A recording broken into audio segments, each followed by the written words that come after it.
Dando continuidade ao processo e de conhecer os atores que fizeram com que esta revolução acontecesse, já vimos o Nicolau como o primeiro protagonista. Nós temos aí um outro setor que vai estar em voga naquele momento, que vai ser os sovietes. É um nome muito importante desse grupo, a ação de destaque na Revolução de 1905, naquela luta contra o Japão, na Guerra Russo-Japonesa, pela região da Manchúria.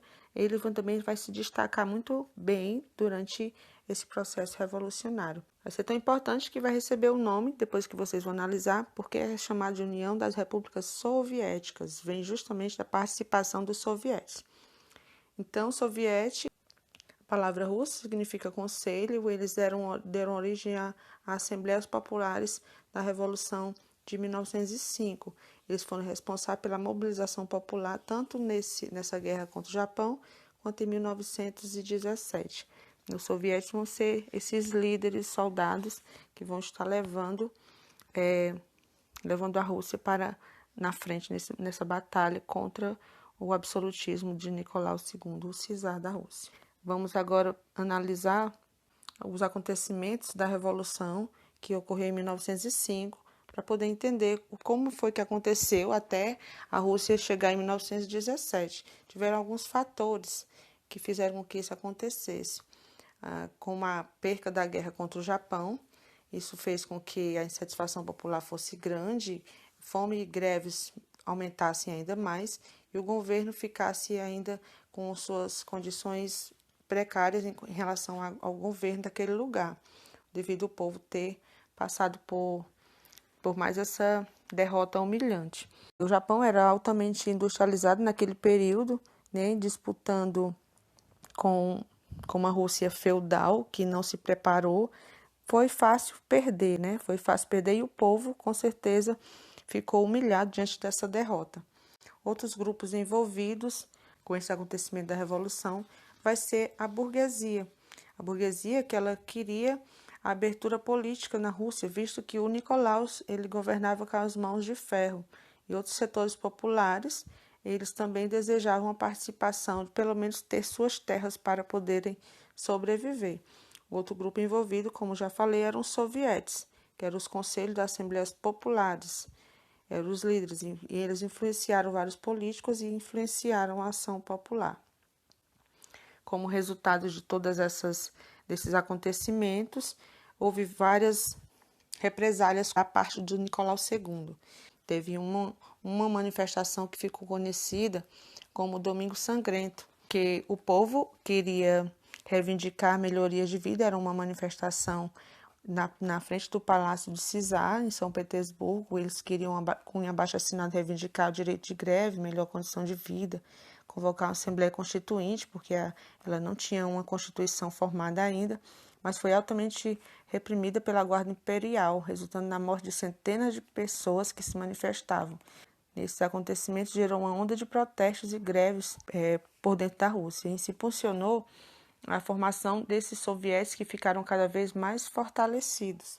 Diante dessa dificuldade, o governo se viu oprimido, se viu pressionado e convocou a Duma, que é uma espécie de parlamento, fazendo promessas de que ia melhorar, né? Só que isso não aconteceu.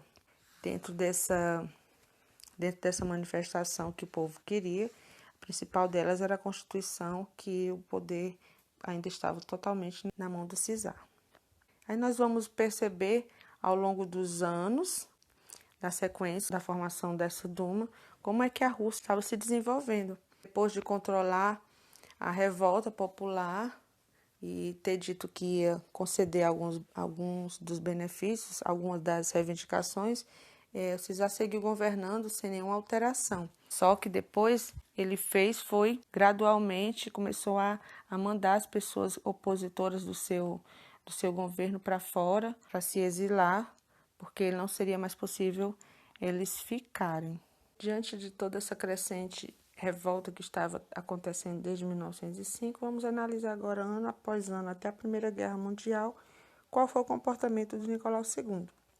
No ano seguinte, a revolta ele fez com que o clima se apaziguasse, fez com que as pessoas que estavam querendo reformar conseguissem alguns benefícios, porém não chamou a Constituição, fechou a Duma, ela perdeu totalmente o seu poder, fez com que os líderes jacobinos, que eram oposição, fossem perseguidos e eles tiveram que se exilar, muitos deles saíram, foram para fora da Rússia, e ele conseguiu empréstimos com outros países que tinham ajudado ele contra a luta contra o Japão e usou esse dinheiro para reprimir essas revoltas, dissolvendo os sovietes. O tempo foi passando, a Grande Guerra iniciou e, a pedido da França e da Inglaterra, a Rússia teve que entrar neste conflito.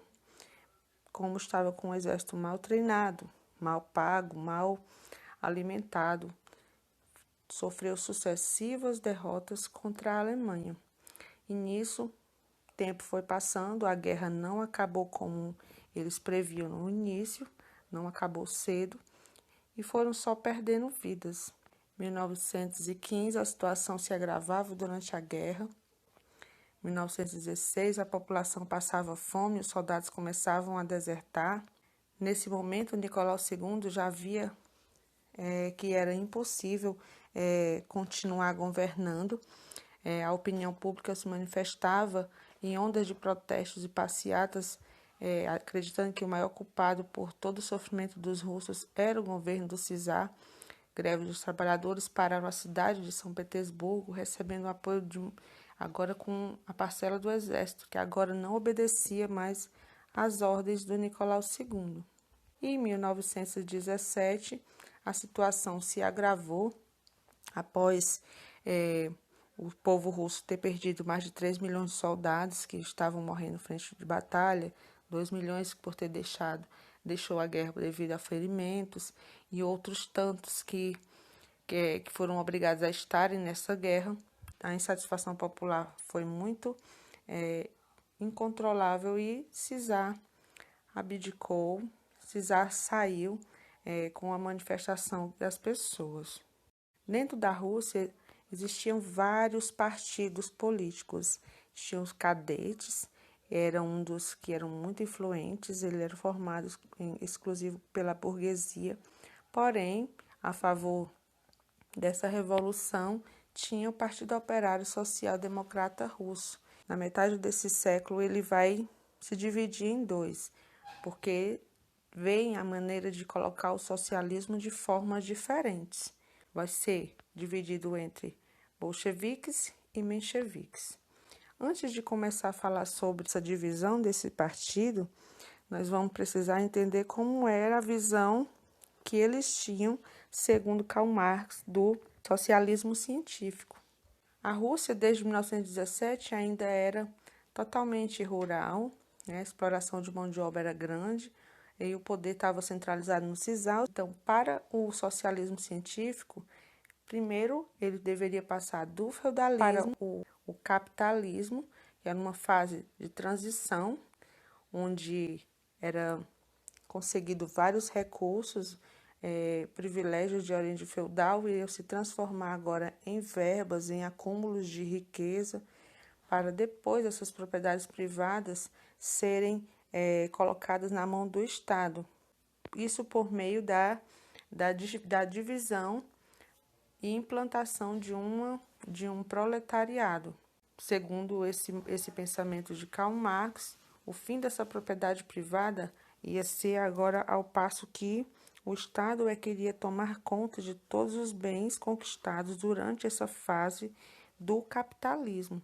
Assim, a propriedade privada agora ia ser dividida com todos, e aí o Estado dirigiria todos, e a ditadura do proletariado fazia com que o socialismo, enfim, chegasse a ser instalado. E o que seria essa ditadura do proletariado? Exatamente a tomada do poder pelos operários pelo uso da força, da violência, para destruir as formas de exploração social dos capitalistas. Então, os bolcheviques, eles não queriam que esses três momentos, essas três fases ocorressem, que fosse imediatamente implantado o socialismo. Já os mencheviques, acreditavam o contrário, acreditavam que deveria sim fazer segundo o que propunha Karl Marx, passar pelas 3 fases. Primeiro, o feudalismo evoluía para o capitalismo e só depois o país se tornaria socialista. Como o Partido Operário Social-Democrata Russo tinha visões diferentes da forma como colocar o socialismo dentro da Rússia, bolcheviques é uma palavra russa que significa maioria ou majoritário.